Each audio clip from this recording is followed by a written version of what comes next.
Hello everyone and welcome to Stan the Wine Man TV. I am your host, Stan Rattan, and this is the Blue Collar Wine Program where I try to help you spend your wine dollars wisely.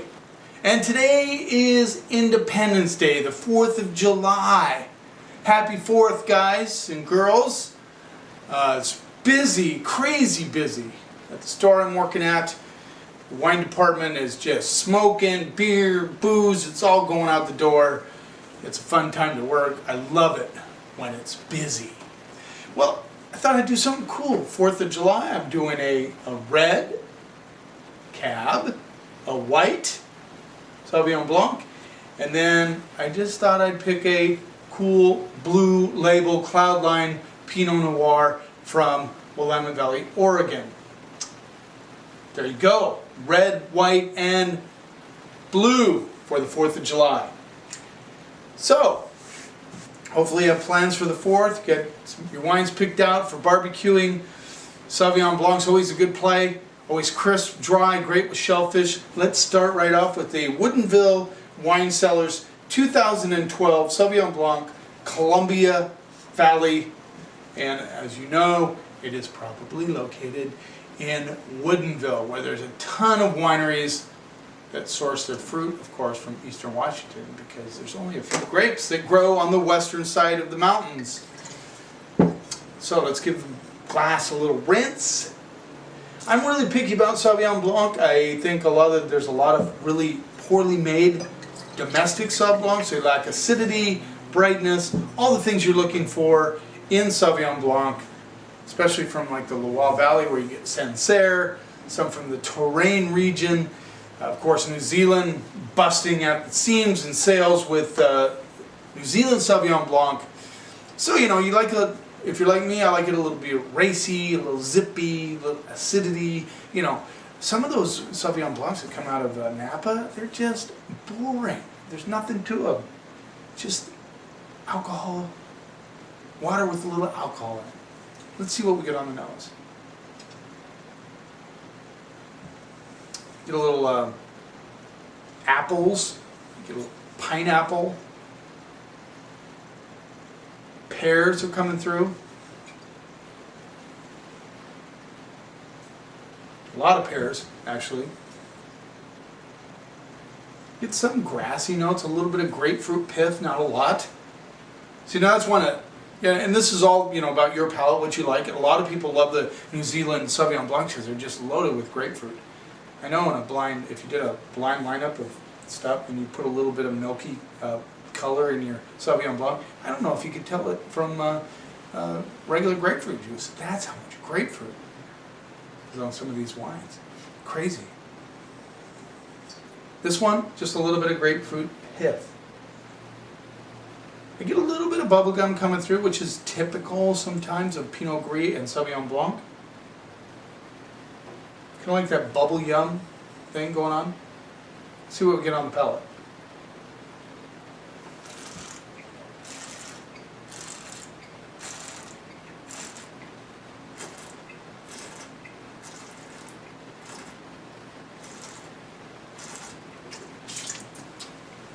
A little minerality. Get a little bit of crushed rock. A little bit of that bubble gum comes through on the palate. Get a little bit of that pear. Mostly pears and apple skins on the palate.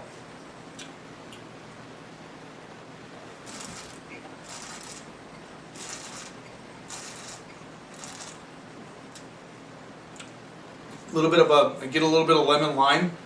This is borderline boring. This is one of those, I forgot to sell the price. This rolls in at $18. I think for 18 bucks it's overpriced. It's a little bit on the boring side. It's just barely cracking into what I would call an interesting Sauvignon Blanc. It doesn't go totally flabby, but it's 18 bucks, boys. Let's deliver for $18. I'm going to go C- on this. Not excited about it. Too much bubble gum for me. Sorry. So there's a white. Let's go to the blue label Cloudline Pinot Noir, Drouhin's second label. Drouhin of Oregon, Domaine Drouhin. This is their second label, 2012 classic vintage. $18. Willamette Valley Pinot Noir. I've been excited to try the 2012. Great vintage out of Oregon. A lot of the winemakers love it. Just perfect weather. Everything was perfect. And as a result, a lot of the wines are coming out really fantastic at a very young age. Let's see what we get on the nose. Interesting bark notes. Little sarsaparilla, root beer. Cherries and black raspberries are coming through. A little bit of earth, like forest floor, a little bit of dirt action going on. I like that.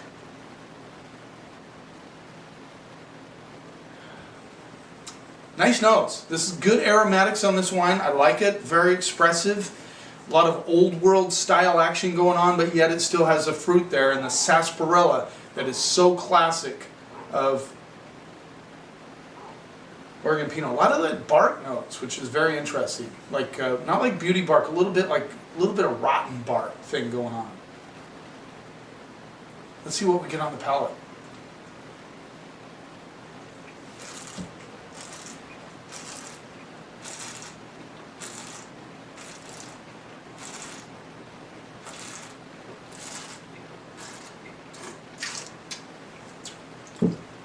This baby's tight. This is built for speed, and this is built to age. It's got good acidity. The bark notes come through. Definitely some cranberry notes. Cherries are coming through big time.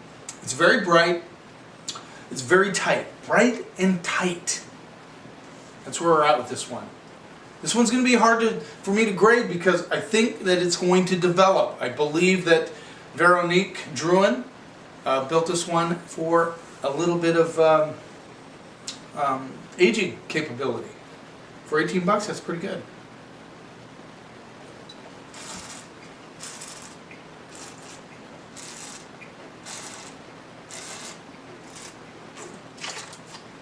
A lot of red flower notes. This is a beauty for food because of the acidity. Some of you guys aren't going to like this one because, you know, it is very wound up, a little bit tight. It tastes a little thin, but I don't think it is thin. I think that it is just not ready to drink right at this point. It's got a lot of like red flowers, like rose petal, a little bit of lavender, not lavender, violets coming through.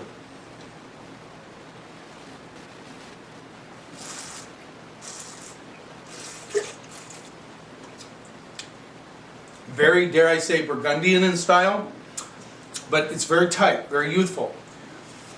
C- on the Woodinville Wine Cellars. I'm going to go B plus on this one because I'm not sure where it's going to go. It's well built. It's good Pinot Noir, very good for food. I'm going to go B plus. I think it's going to develop. I think it will express itself a lot better in about 2 to 5 years. Let's move on to the next one. So I tasted the Edge Cab, I think, no, not on this program. Signorello, huge, you know, big cab maker in Napa Valley, has 2 other brands in their umbrella. One's called Edge, and this one is called Trim. Cabernet Sauvignon. This is the red of the red, white, and blue. And believe it or not, cabs just smoke, even in the summertime. Huge category. People love them for barbecuing and for steaks or whatever they're doing. So this is Edge. It rolls in at $12. Great price for a cab from, well, it's just California Cab, so they can source the grapes from anywhere they want in California. Let's see what we get on the nose. So this is classic, old world style cab. It's got asparagus, tomato stem, green bell pepper, currants, tobacco, a little bit of menthol coming through.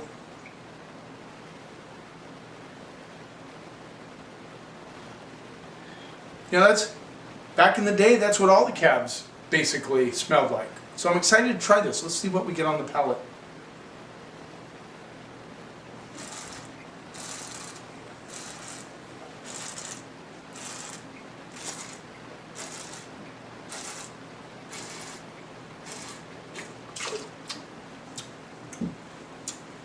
good acidity, very fresh. I get the asparagus green bell pepper thing going on, a little bit of tomato stem thing, a little menthol coming through on the cherries and currants. It's well balanced cab. I think this is well made. I think this is a cab that will fall into the category for you guys out there that like old world style cabs, the old school cabs. The tannins are not heavy on this one. They're fairly smooth, but it's structured.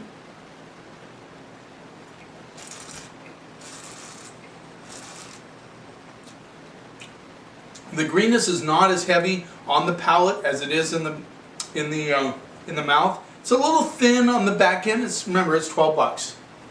It would be great with burgers, barbecue and burgers out in the back, hot dogs. This would be a great cab for those. It'd be wonderful. Fairly soft, a little bit thin, but not terrible. It's good cab, nice and fresh. I like it for 12 bucks. It's a good play. Now, it's not going to be for anybody that wants a fruit bomb. And there's a lot of you out there, I know you like fruit bomb cabs. That's okay. Don't go with this one.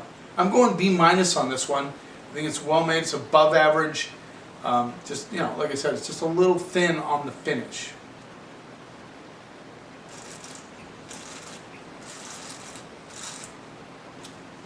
I like it. For that price, it's a good value.